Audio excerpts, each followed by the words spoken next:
So we talked about these three Torah. We're now learning the Dvar Malchut. The Dvar Malchut of the Rebbe, the speech that he gave right in the beginning of 1992. Yeah, 92. Okay. So the Rebbe is saying that we now are in exile.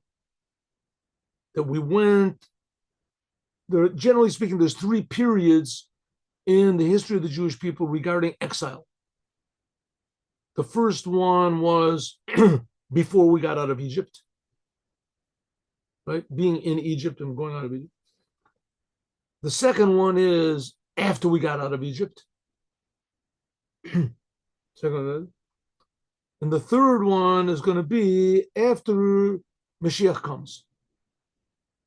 So basically, we have been in exile. The first exile was in Egypt. The second exile was until Moshiach comes, in others, including right now. And the third will not be an exile. The third, redemption. Redemption. So right now, says the Rebbe, we're actually in exile. And I mean, it's incomparably less of an exile. We're more free than we were when we were in Egypt. That's for sure. When we were in Egypt, we were also spiritually, also physically.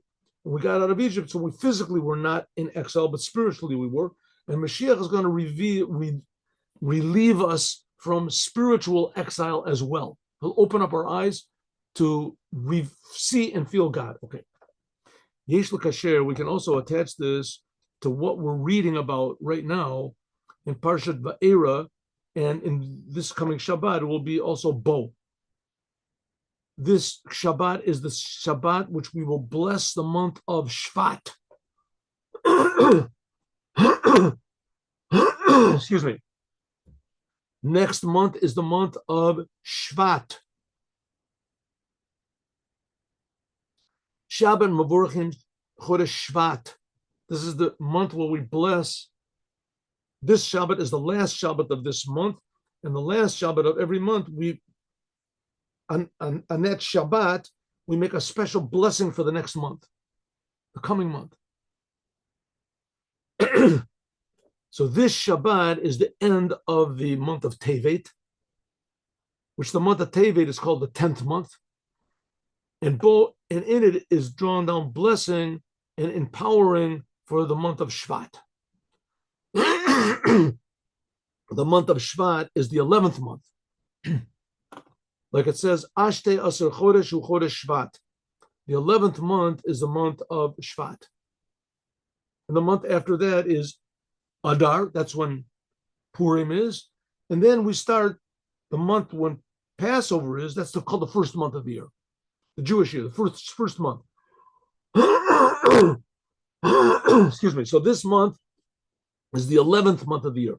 The Yesh Lomar, we can say, Shebasiyum Chodesh Asiri, that at the end of the 10th month, the month of Tevet, which number 10 is a complete number. 10 is a complete number.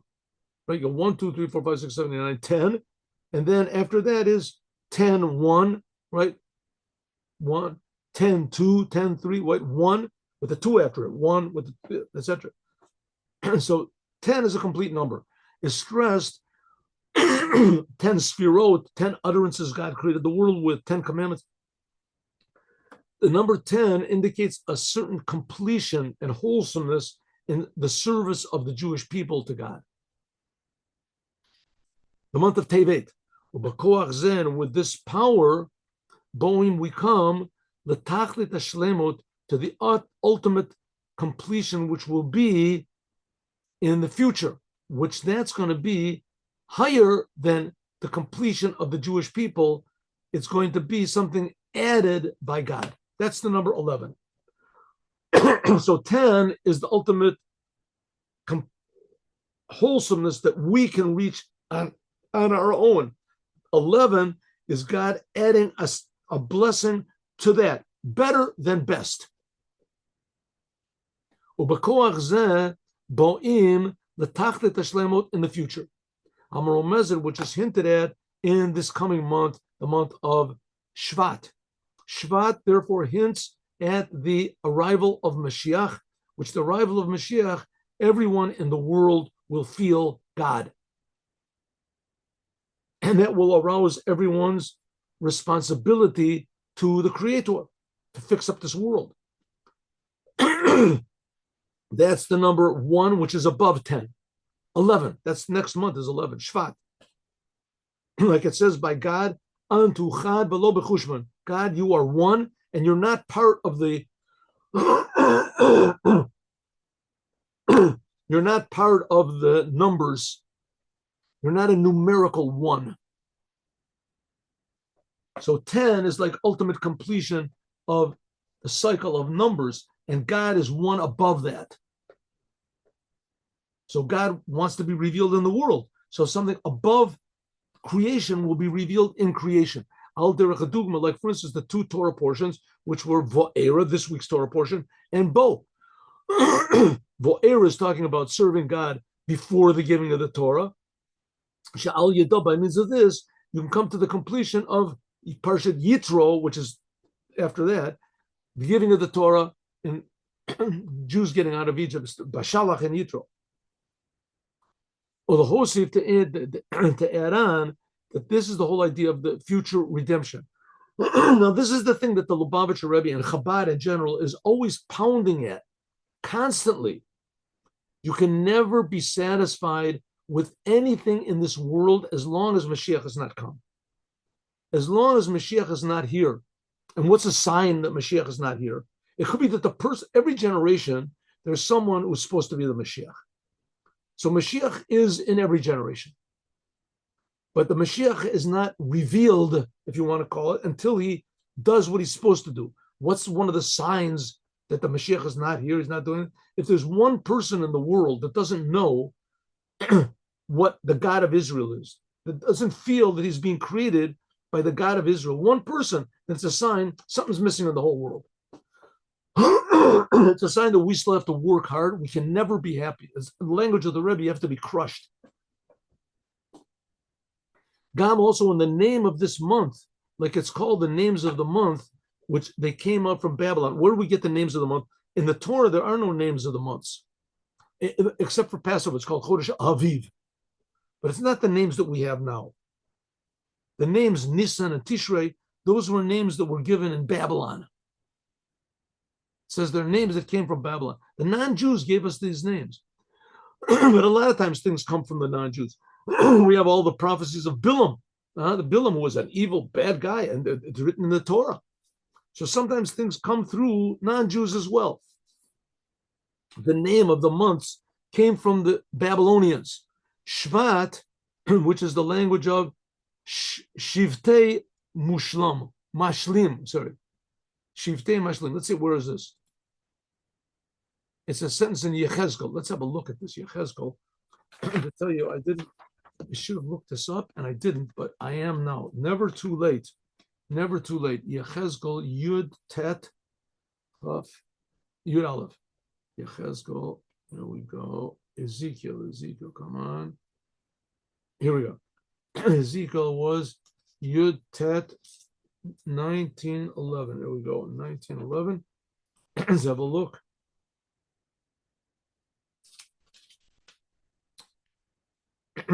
Okay. 1911. Here we go.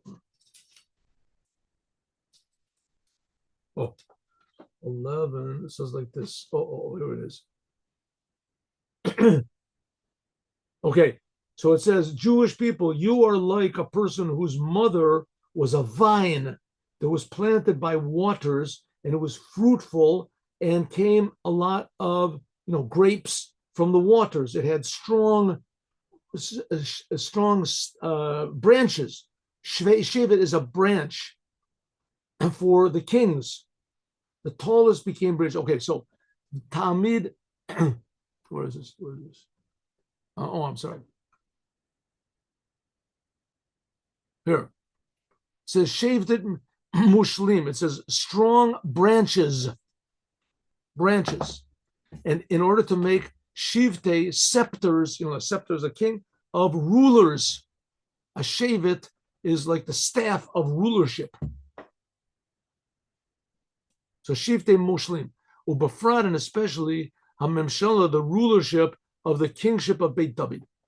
Like it says, Lo Yasur Shevet Yehuda, so the blessing that was given by Jacob to his sons, the Shevet Yehuda, the rulership will not cease from Yehuda.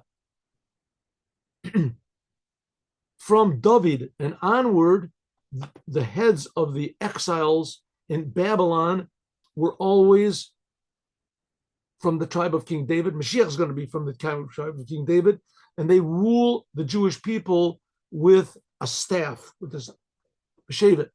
Means firmly, firm rulers. Ad ki yavo Shiloh, until it comes Shiloh. Shiloh is the Melech HaMashiach. And it's from the blessings of Jacob.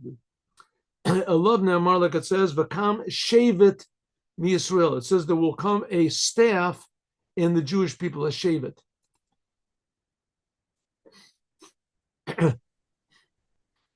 So Mashiach is called a Shevet. He's called a staff. It's the staff, like the staff of life, the staff of rulership. Shvat indicates Mashiach, rulership. That's the Melech of Mashiach. Miloshen Anaf ve'elan. It's like a branch of a tree.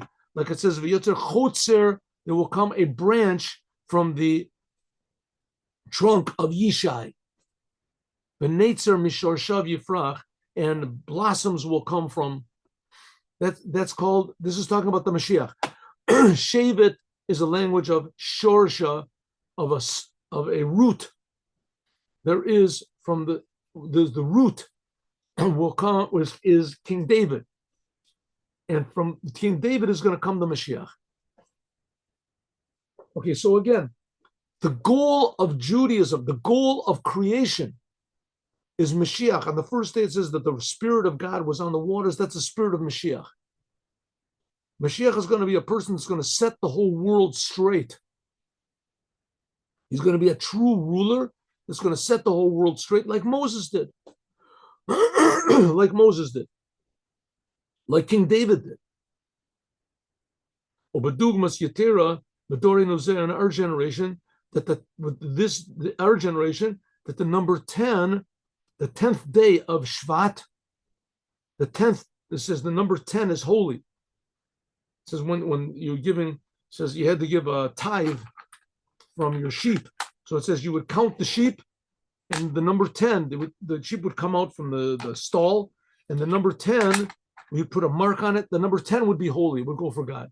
The Kol Chodesh in the whole month. How much more so the 10th of the 10th day of the 11th month. What's the 11th month? The month of Shvat. We said the number 11 indicates God coming into the world, which was created from 10 utterances. God is 11. The 10th day of this month, that's the day that the previous Lubavitcher Rebbe passed away. He didn't really pass away, but okay. He how do you say, his presence is not visible in the world, because tzaddikim never really leave the world. In Yanushal Yom HaYoledet, this idea of the day of the passing away of a tzaddik, like it says, the first Rebbe of Chabad, that all of the deeds in the Torah and the service that he did his whole life are revealed on that day. Pul Yeshua B'Kerev Ha'oretz, it brings up about salvation in the whole world. Va'od ve'ikar, and even more, shekolel natinet koach, it gives power for the future, that they can grow up even more afterwards from his seed, the seed that he planted from all of his good deeds, that all of his deeds, masav, the Torah, and the Torah that he learned, and the service of God that he did all of his life, that plants a seed. And from the seed grows up the future redemption. Now, again, I just want to stress this because it can't be stressed enough. And the reason I say that is because I have to stress it to myself. And that is that the Rebbe wants to make us miserable. The Rebbe wants to make us miserable. He wants to make us very dissatisfied with the world the way it is. Even if we have everything we need, we're religious Jewish people, we have houses, God is doing us miracles, we have families, we have health, We have everything we need. You can get your tefillin checked once a year. You can buy tefillin for $2,000. You got money in your bank account. You can have the best tzitzis and the best mezuzahs, and your children are educated in institutions, and everything is fine. You should feel miserable. Like, I know I've repeated this so many times. That's what the Rebbe wants. That's what the goal of Chabad is. Not that you shouldn't be happy with what you're doing. Not that you shouldn't be happy when you're doing the commandments. You have to do your commandments with happiness. We're serving the Creator. Thank God we're Jews. Thank God I have a house. I have eyes. I have nose. You have to be happy with what you've got. But there has to be one little hole in the whole business. As long as Moshiach is not here, and the reason Moshiach is not here is because I am not doing enough. Therefore, I have to feel miserable. The whole problems of the world you can blame on one person, me. Everybody has to say that by themselves. Don't say that Bolton admitted it. He admitted it. I'm admitting it to myself. It's true. But the Rebbe is trying to tell us that every person has to point to himself and say, I have to do more. I can't be satisfied with what there is. You have to be happy with what there is, but not satisfied.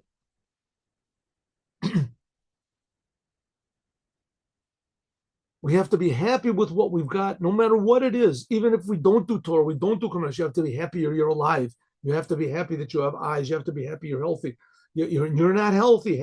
Be happy with the parts of it you are. Be happy you can complain. You have to be happy, but you can never be satisfied, no matter what you've got. How much, as long as Mashiach is not here, that's what the Rebbe wants to make us. As long as Mashiach is not here, we have to be crushed. Says the Rebbe, but we've got a lot of help, a lot of assistance. Without assistance, we couldn't do anything. And one of the biggest assistance helps that we've got are the Rebbes. The Rebbes they're people that are really every single second crushed by the fact that we're not in the total redemption, total crushed, but they're talented, so they know what to do in order to inspire others, also to get together and do what we can to make the world perfect. And of course, making the world perfect, we can't do it on our own, but we can arouse God to bring blessings to make the world perfect. And also, we have to turn from bad. We have to, right? Not to be lazy, not to be selfish, not to be angry, not to be negative.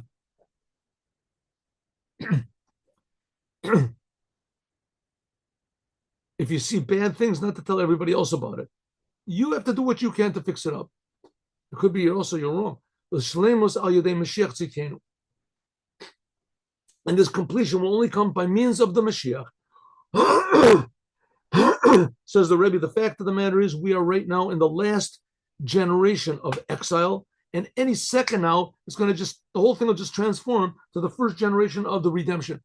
Like the previous Rebbe said, that all of the projected times Mashiach is supposed to come have already passed. Everything is already prepared for the meal. We just have to open up the door for the future. The table is already set. Leviathan, the big fish, whatever it is, and the big ox is as sure a bar, and the wine, which is there from the beginning of creation. We can say that in general, this time is connected to the 10th day of Shvat. That's the coming month. The 10th day is when the previous Rebbe passed away. It also, 1 year after that, on the same date, that's when the Rebbe accepted the leadership of Chabad. When the previous Rebbe passed away, it was in 1950, he passed away, so there were people that said that the Rebbe should take over, and the Rebbe refused. He refused. Even though the Rebbe still, in fact, de facto, was the leader. Everyone was listening to what he said, and he gave directions. Everybody knew that his directions were infallible, and he was answering people's letters and things like that. He was doing, but still, officially, he said, "I'm not going to accept it." And then the 10th day of Shvat, the year after that, the Rebbe did, and the way he accepted it was by saying this Hasidic discourse, which was the last one that the previous Rebbe passed out. He passed around, distributed, called Bati Lagani. He said that, but that's the 10th day of Shvat. The previous Rebbe passed away on the 10th day of Shvat. and that ended the 70 years of his life. He was 70 years old when he passed away. 70 years in this world, and also the years which came after that. Because the Rebbe always claimed that he himself was just a continuation of the previous Rebbe's life, that he wasn't a separate entity in himself. He was just continuing what the previous Rebbe, waiting for the previous Rebbe to come back. So therefore, the Rebbe passed away in 1950, and now that was the previous Rebbe, and now the Rebbe is speaking. It's 1990, 40 years after 1992. It says the previous Lubavitcher Rebbe, his life can be divided into 3 periods of 10 years, just like the 3 periods we just talked about before the giving of the Torah, right? The time of Abraham, Isaac, and Jacob. Then when the Torah was given until right now, and the days of the Moshiach. We can also correspond these 3 periods of the Jewish people to the 3 periods of the previous Rebbe's life. Excuse me. And this is also corresponding to the 3 Torah portions that we, up to now, Shmot, that was what we read last week, Va'era, we're reading this week, and Bo, we're going to read next week. The first period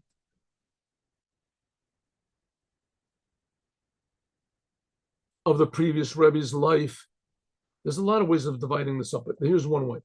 The first period of the previous Rebbe's life was from the year that he was born until the year that his father, the 5th Rebbe of Chabad, passed away, and he, the 6th Rebbe of Chabad, the previous Rebbe was the 6th, he began to be Rebbe. So that's from Tuf Reish Mem to Tuf Reish Pei. Tuf Reish Pei is 1920. So from 1880 to 1920, that's the first period of the first 40 years of the previous Rebbe's life. And that was in the time of his father was the head of Chabad. Sha'az then he tchil shlemut inyan, that as soon as he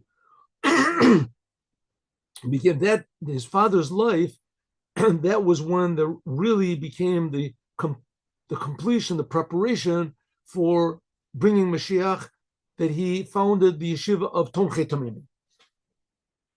Tomchei Tamimim, that was the whole idea of spreading Judaism out to bring Moshiach. As per the promise that Moshiach gave to the Baal Shem Tov, when your teachings are spread out, then I'm going to come. Moshiach said to the Baal Shem Tov. And so the 5th Rebbe of Chabad, the previous Rebbe's father, he was the one that actually manifested this by establishing the shivas of Chabad. The shivas of Chabad are called Tomchei Tamimim, where they learn Chassidut. And he established them. The previous Rebbe, he was the manager of them. That was something like in the time of Abraham, Isaac, and Jacob, before the Torah was given. Preparation. The second period of the previous Rebbe's life were the 30 years that he was Rebbe, from 1920 until 1950 when he passed away. That's the second period of the previous Rebbe's life. That in those 30 years, he came to America, and there he brought Chassidut Chabad, spreading to the furthest corners of the world until the last 10 years of his life, that he spread Torah in what's called the bottom half of the world. The top half of the world is where the Torah was given. The bottom half of the world is America and Canada and this. That the Chassidut was spread out even there. There were yeshivas also there. So that really spread out the teachings of Chassidut, which the teachings of Chassidut, that's the teachings of Mashiach. Torah to Mashiach is Chassidut Chabad. So the first period of the previous Rebbe's life can be divided into 3 periods corresponding to the 3 periods of the Jewish people. The first was when his father was the head of Chabad, That corresponds to like the time of Abraham, Isaac, and Jacob up to the giving of the Torah. The second part was when he was the Rebbe, and then he moved into America and really spread out the Torah. That's something like after the Torah was given. And the third period in the previous Rebbe's life is after he passed away. Achrei Istalkuto, on the 10th day of Ashtei Asar, on the 11th day of the Tafshin Yud Aleph of 1951, then was added even more to the spreading out of Judaism and spreading out of Hasidut with all the ends of the world. The Rebbe made Chabad houses. The Rebbe established Chabad houses in the whole entire world. The fifth Rebbe of Chabad, he started the whole business of really bringing Moshiach in an active way by establishing the yeshivas of Chabad. The previous Rebbe brought the yeshivas of Chabad even to America. But the Rebbe started Chabad houses. And Chabad houses, that was everywhere. There's some cities, like I think in Florida, there's like 200 Chabad houses in Florida. So I have to look and see. So that it reaches every single Jew has a place where he can go and keep Shabbat and eat kosher and to be inspired to do the commandments. That was really spreading Judaism through the days of the Mashiach. So notice that what the Rebbe is saying is that the last period of the previous Rebbe's life, the Rebbe said a lot of times that the previous Lubavitcher Rebbe was the Mashiach. And now he's saying the three periods in the life of the Mashiach are before he became Rebbe, in the time when he was Rebbe until he passed away, and the Rebbe is saying right now. In other words, the Rebbe is saying by himself, he's just the last period of the previous Rebbe's life.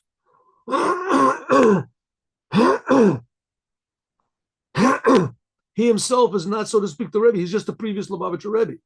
And especially these three periods, they hint at the three periods in the days of his, when he was the leader, the previous Lubavitcher Rebbe.